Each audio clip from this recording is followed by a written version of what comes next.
Hi friends, ಎಲ್ರಿಗೂ good morning. ಎಲ್ಲರೂ ಹೇಗಿದ್ದೀರಾ? ನಾನಂತೂ ಚೆನ್ನಾಗಿದ್ದೀನಿ. ನೀವು ಚೆನ್ನಾಗಿದ್ದೀರಾ ಅಂದ್ಕೊಂಡಿದ್ದೀನಿ.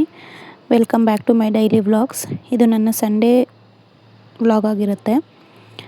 ಸಂಡೇ ಬಂದು ನನಗೆ 2 ಫಂಕ್ಷನ್ ಇತ್ತು, ಅಟೆಂಡ್ ಮಾಡಬೇಕಾಗಿತ್ತು. ಅದಕ್ಕೋಸ್ಕರ ಒಂದು ಫ್ಯಾಮ್ಲಿ ಫಂಕ್ಷನು, ಒಂದು ಬಂದು ಅಕ್ಕ ಅವರ ಫ್ರೆಂಡ್ದು ಫಂಕ್ಷನ್ನು.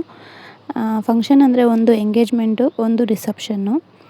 ಸಂಡೇ ಬೆಳಗ್ಗೆಗೆ ಟಿಫನ್ನು ಗೊತ್ತಲ್ವ, ನನ್ನ ವ್ಲಾಗ್ ನೋಡಿರೋರಿಗೆ ಗೊತ್ತಿರುತ್ತೆ. ಎಲ್ಲರಿಗೂ ಶಾಪ್ಗೆ ಪ್ಯಾಕ್ ಮಾಡಬೇಕು ಟಿಫನ್ನು. ಸರಿ, ಬಿರಿಯಾನಿ ಮಾಡೋಣ ಅಂತೇಳ್ಬಿಟ್ಟು 1 ಪಾಟ್ ಬಿರಿಯಾನಿ ಮಾಡೋಣ ಅಂತ ನಮ್ಮ ಅತ್ತೆಗೆ ಚಿಕನ್ ತರಕ್ಕೆ ಹೇಳಿದ್ದೆ. ಅವರು ಹೋಗಿ ತೊಗೊಂಬರೋ ಅಷ್ಟೊತ್ತಿಗೆ ಸ್ವಲ್ಪ ನನ್ನ ದಿನಸಿ ಎಲ್ಲ ಬಂದಿತ್ತು.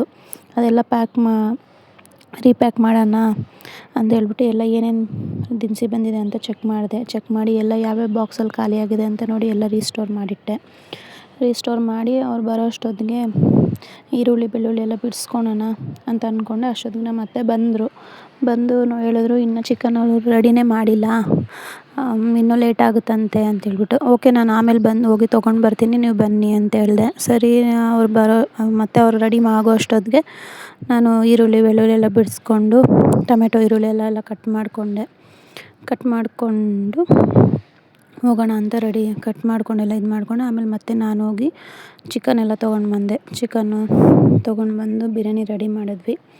ಬಿರಿಯಾನಿ ರೆಡಿ ಮಾಡಿ ಬೆಳಗ್ಗೆಗೆ ಟಿಫನ್ಗೆ ಗಂಜಿ ಮಾಡಿದೆ. ಗಂಜಿ ಕುಡಿದ್ವಿ ನಾವೆಲ್ಲರೂ. ಗಂಜಿ ಕುಡಿದು ಮತ್ತೆ ಇವಾಗ ಟಿಫನ್ ತಿಂದರೆ ಮತ್ತೆ ಅಲ್ಲಿ ತಿನ್ನೋಕ್ಕಾಗೋದಿಲ್ಲ ಅಂತೇಳ್ಬಿಟ್ಟು ಗಂಜಿ ಕುಡ್ಕೊಂಡು ಲೈಟಾಗಿರಲಿ ಅಂತ ಗಂಜಿ ಕುಡ್ಕೊಂಡು ರೆಡಿ ಆಗೋಣ ಅಂತ ಮಕ್ಕಳಿಗೆಲ್ಲ ಸ್ನಾನ ಮಾಡಿಸಿದೆ.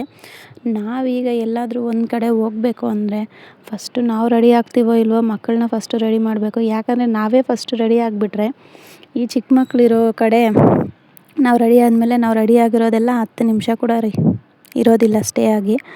ಅದಕ್ಕೋಸ್ಕರ ಫಸ್ಟು ಮಕ್ಕಳಿಗೆ ರೆಡಿ ಮಾಡೋಣ ಅಂತೇಳ್ಬಿಟ್ಟು ಇದು ಮಾಡಿದೆ. ಅಷ್ಟೊತ್ತಿಗೆ ನನ್ನ ನಾದಿನಿ ಬಂದಳು, ತಲೆ ಸ್ನಾನ ಮಾಡ್ಕೊಂಡು ಬಂದಳು. ಅವಳಿಗೆ ಸ್ವಲ್ಪ ಹೇರ್ ಸ್ಟೈಲ್ ಮಾಡಿಬಿಟ್ಟು ನನ್ನ ಮಗನಿಗೆ ಫಸ್ಟು ತಿನ್ನಿಸ್ಬಿಡೋಣ.